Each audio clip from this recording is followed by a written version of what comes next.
নমস্কার বন্ধুরা, Bhadreswar study centre চ্যানেলে তোমাদের স্বাগতম। তোমাদের আজকের এই ভিডিওর মাধ্যমে দুটি গুরুত্বপূর্ণ আপডেট দেব। প্রথম সেটি হচ্ছে ডিরেক্টরেট অফ এনফোর্সমেন্ট অর্থাৎ ইডি দপ্তরে নিয়োগ করা হচ্ছে, তার জন্য তোমাদের আপডেট দেবো। আর একটি হচ্ছে ইনকাম ট্যাক্স ডিপার্টমেন্টে, অর্থাৎ ইনকাম ট্যাক্স ডিপার্টমেন্ট এবং ইডি দপ্তরের জন্য এই দুটি দপ্তরে তোমাদের নিয়োগ করা হচ্ছে এবং তার জন্য কি কি আপডেট আছে সেগুলো এই ভিডিওর মাধ্যমে তুলে ধরবো। প্রত্যেকটি স্টেপ, প্রত্যেকটি মুহূর্ত তোমাদের জন্য খুবই গুরুত্বপূর্ণ, তার জন্য ভিডিওটাকে শেষ পর্যন্ত দেখো। এরকমই গুরুত্বপূর্ণ আপডেট আমি আমার চ্যানেলের মাধ্যমে প্রতিনিয়ত তোমাদের কাছে প্রোভাইড করে থাকি। তো চলো ভিডিওটা শুরু করছি। তো প্রথম হচ্ছে ইডি। তো ইডির জন্য তোমাদের এখানে এই যে একটি অ্যাপ্লিকেশন ফর্ম তোমরা দেখতে পাচ্ছ, এই অ্যাপ্লিকেশন ফর্মটা তোমাদের ফিল আপ করতে হবে। এটা হচ্ছে ইডির জন্য তোমাদের নিয়োগ বিজ্ঞপ্তি প্রকাশিত হয়েছে, যেখানে তুমি দেখবে যে তোমার এখানে ফুল নেম, প্রথমে বলে রাখি এখানে মেল ফিমেল বোথ ক্যান্ডিডেটই কিন্তু অ্যাপ্লাই করতে পারে। এখানে ফুল নেম তোমাদের এখানে লিখতে হবে। তারপরে হচ্ছে তোমার ডেট অফ বার্থ এখানে মেনশন করবে। তারপরে হচ্ছে তোমার বাবার নাম, তোমার ম্যারিটাল স্ট্যাটাস, তুমি ম্যারিড না আনম্যারিড সেটা মেনশন করবে। তারপরে হচ্ছে রেসিডেন্সিয়াল অ্যাড্রেস, তোমার যা আধার কার্ডে আছে সেই রেসিডেন্সিয়াল অ্যাড্রেসটা কিন্তু সম্পূর্ণ ডিটেলসটা দেবে। এরপরে হচ্ছে রেসিডেন্সিয়াল অ্যাড্রেস, তারপরে পার্মানেন্ট অ্যাড্রেস সেটাও কিন্তু একই রকমভাবে ইনপুট করবে। তারপরে হচ্ছে মোবাইল নাম্বার, একটি ভ্যালিড মোবাইল নাম্বার এখানে ইনপুট করতে হবে। তারপরে তোমাকে মেল আইডি সেটা লিখতে হবে, আধার নাম্বার সেটাও কিন্তু প্রয়োজন, সেটা এখানে লিখে দেবে। এরপরে হচ্ছে তোমাদের যোগ্যতা, দেখো এডুকেশন কোয়ালিফিকেশান একেবারে তুমি উচ্চ মাধ্যমিক থেকে শুরু করবে, গ্র্যাজুয়েশন পোস্ট গ্র্যাজুয়েশন যত অবধি তোমার যোগ্যতা আছে সেটা কিন্তু এখানে মেনশন করবে। অর্থাৎ এখানে কোর্স টাইটেল দেখতে পাচ্ছ, বোর্ড দেখতে পাচ্ছ, তারপর পার্সেন্টেজ অফ মার্কস তুমি কত পেয়েছো, কোন ইয়ারে তুমি পাস করেছো সেটা এখানে মেনশন করতে হবে। এবং তোমার যদি কোনো আদার কোনো কোর্স করা থাকে বা সার্টিফিকেট যদি থাকে তাহলে সেটাও কিন্তু তুমি এখানে মেনশন করতে পারো। ওকে, তারপরে হচ্ছে এক্সপিরিয়েন্সের ডিটেলস যদি তোমার থাকে তাহলে সেটার কিন্তু ডিটেলসটা তুমি দিতে পারো। এগুলো তোমাদের কমপ্লিট করার পরে এখানে সিগনেচার করবে, প্লেস দেবে এবং ডেট দেবে। ওকে, তো এই জায়গাটা তোমাদের ক্লিয়ার। আমাদের এখানে যে নিয়োগটি করা হচ্ছে সেটা government of India directorate of enforcement অর্থাৎ ইডি দপ্তরে এই নিয়োগটি করা হচ্ছে, তার থেকেই কিন্তু এই নিয়োগ বিজ্ঞপ্তিটি প্রকাশিত হয়েছে। এখানে তোমরা দেখতে পাচ্ছ যে কলকাতা, অর্থাৎ এই যে নিয়োগটি হচ্ছে সেটা ইস্টার্ন রিজিয়নে কিন্তু নিয়োগটি করা হচ্ছে। অর্থাৎ প্রত্যেকে, মানে যারা পশ্চিমবঙ্গের প্রত্যেক প্রার্থীরাই কিন্তু এখানে অ্যাপ্লাই করতে পারে। যদি তোমাদের যোগ্যতা থাকে তাহলে অবশ্যই তোমরা এখানে আবেদন করতে পারো। কোন পোস্টগুলোতে নিয়োগ করা হচ্ছে সেটা হচ্ছে system analyst and scientific technical assistant, এই পোস্টে তোমাদের নিয়োগ করা হচ্ছে। ঠিক আছে, এখানে দেখো তোমাদের এই পোস্টের জন্য আবেদন করতে গেলে যোগ্যতা কি প্রয়োজন। তুমি যদি সিস্টেম অ্যানালিস্ট পোস্টের জন্য আবেদন করো, এখানে কোয়ালিফিকেশন হচ্ছে মাস্টার ডিগ্রি। তুমি যদি কম্পিউটার অ্যাপ্লিকেশনে মাস্টার ডিগ্রি করে থাকো, তোমার যদি এমএসসি যোগ্যতা থাকে কম্পিউটার সায়েন্সে বা ইনফরমেশন টেকনোলজি নিয়ে তুমি যদি এমএসসি করে থাকো তাহলে তুমি আবেদন করতে পারো। অথবা তুমি যদি বিসিএ করে থাকো তুমি তাহলেও আবেদন করতে পারবে। তুমি যদি কম্পিউটার সায়েন্স নিয়ে তুমি যদি বিটেক করে থাকো তাহলেও তুমি আবেদন করতে পারবে। এবার হচ্ছে ডিজারেবল, দেখো এটা কিন্তু অগ্রাধিকার দেওয়া হবে, এটা কিন্তু ম্যান্ডেটারি নয় যে 3 বছর যদি তোমার এক্সপিরিয়েন্স থাকে তাহলে তুমি অগ্রাধিকার পেয়ে যাবে। বাট যদি তোমার এক্সপিরিয়েন্স নাও থাকে তাহলেও তুমি কিন্তু এই যোগ্যতা থাকলে অ্যাপ্লাই করতে পারবে। ক্লিয়ার। এর পরবর্তী পোস্টটি হচ্ছে সায়েন্টিফিক টেকনিক্যাল অ্যাসিস্ট্যান্ট। এই পোস্টের জন্য দেখো তোমাদের বিসিএ যোগ্যতা অথবা তোমাদের যদি bachelor of engineering in computer তোমার যদি যোগ্যতা থাকে তাহলে অ্যাপ্লাই করতে পারবে। এবং এখানেও কিন্তু দেখো সেম ডিজারেবল, মানে অগ্রাধিকার দেওয়া হবে যদি তোমার 1 বছরের অভিজ্ঞতা থাকে।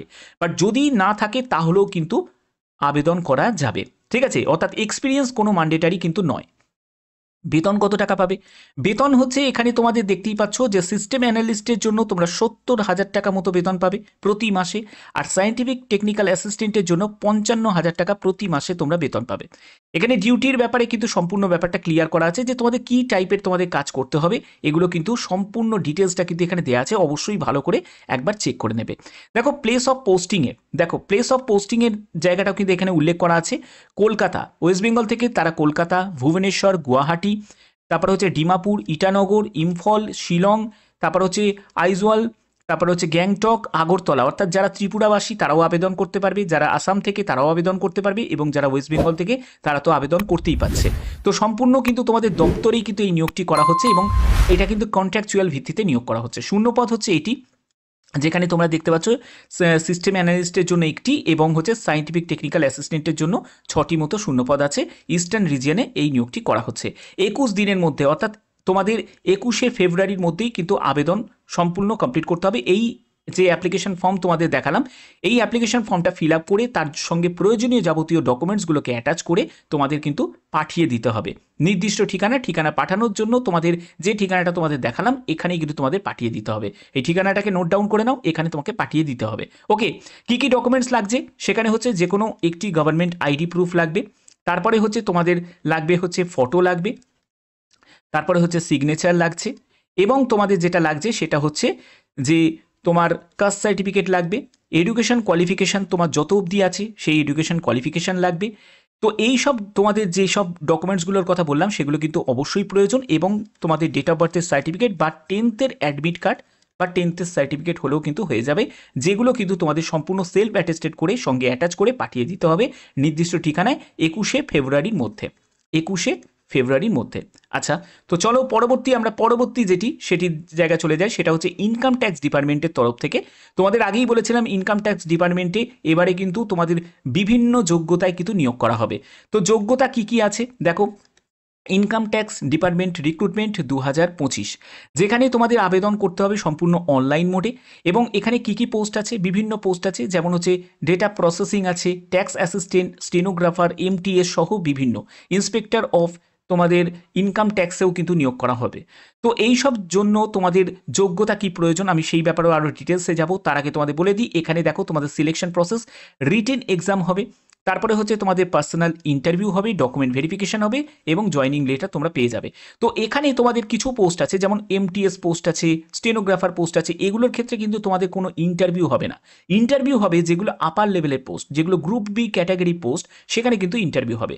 বেতন কত টাকা পাবে, 18,000 টাকা থেকে 1,42,000 টাকার মধ্যে তোমরা বেতন পাবে। আবেদন করার জন্য অফিসিয়াল ওয়েবসাইটে তোমাদের ভিজিট করতে হবে, সেখান থেকে আবেদন করতে হবে। ঠিক আছে, আবেদন প্রসেস যখনই শুরু হবে বা যে কোনো আপডেট আসবে নিশ্চয়ই তোমাদের কাছে জানিয়ে দেওয়া হবে। এবং দেখো তোমাদের এডুকেশন কোয়ালিফিকেশনের জন্য তোমাদের মাধ্যমিক থেকে শুরু করে উচ্চ মাধ্যমিক, গ্র্যাজুয়েশন, প্রত্যেক যোগ্যতার প্রার্থীরাই কিন্তু আবেদন করতে পারবে। বয়স তোমরা দেখতে পাচ্ছ 18 থেকে 56 বছর। যে পোস্টগুলোতে এক্সপিরিয়েন্স আছে সেই পোস্টগুলোতে কিন্তু আপার এজ লিমিট কিন্তু 56 থাকবে। আদারওয়াইজ কিন্তু বিভিন্ন যে পোস্টগুলো আছে যেগুলোতে তোমাদের MTS যেমন হচ্ছে 18 থেকে তোমাদের 30 বছর, কিছু পোস্টের জন্য থাকবে 18 থেকে 27 বছর, কিছু পোস্টের জন্য 18 থেকে 35 বছর, এরকম কিন্তু বিভিন্ন এজ লিমিট কিন্তু থাকবে। এখানেও কিন্তু যারা SC ST OBC প্রত্যেকে কিন্তু রিল্যাক্সেশন পেয়ে যাবে। ভারতীয় নাগরিক প্রত্যেকে আবেদন করতে পারবে, যে কোনো জেলা থেকে তোমরা কিন্তু আবেদন করতে পারবে। এখানে তোমাদের অ্যাপ্লাই করার জন্য অবশ্যই অফিসিয়াল ওয়েবসাইটে ভিজিট করতে হবে, সেখান থেকে তোমাদের রেজিস্ট্রেশন করতে হবে, পার্সোনাল ডিটেলস, এডুকেশন কোয়ালিফিকেশন সম্পূর্ণ ডিটেলসটাকে দিয়ে তারপরে কিন্তু তোমাদের সাবমিট করতে হবে। ঠিক আছে, সিলেকশন প্রসেসের ক্ষেত্রে তোমাদের আগেই বললাম যে রিটিন এক্সাম হবে, এবং এখানে আবেদন কিন্তু খুব শীঘ্রই কিন্তু হবে। ঠিক আছে, খুব শীঘ্রই কিন্তু আবেদন শুরু হয়ে যাবে। তোমাদের মানে সব থেকে বেশি পরিমাণে চান্স যেটা আছে সেটা হচ্ছে এপ্রিল থেকে মের মধ্যে কিন্তু তোমাদের অফিসিয়াল যে আপডেট কিন্তু চলে আসবে, এবং এরকমই গুরুত্বপূর্ণ যখনই কোনো আপডেট আসবে, যাই ইনফরমেশন থাকবে তোমাদের কাছে সবার আগে সেই ইনফরমেশন আমি পৌঁছে দেবো। তো পরপর দুটি কিন্তু বিজ্ঞপ্তি তোমাদের কাছে তুলে ধরলাম, এটি হচ্ছে ইডির তরফ থেকে আর একটি হচ্ছে ইনকাম ট্যাক্স ডিপার্টমেন্টের তরফ থেকে। তো আশা করি তোমাদের ভিডিওটা ভালো লেগেছে। এরকমই গুরুত্বপূর্ণ আপডেট পাওয়ার জন্য অবশ্যই কিন্তু চ্যানেলটাকে সাবস্ক্রাইব করে রাখবে, বেল আইকনটাকে অল করে রাখবে। এখনের মতো এটুকুই, টাটা।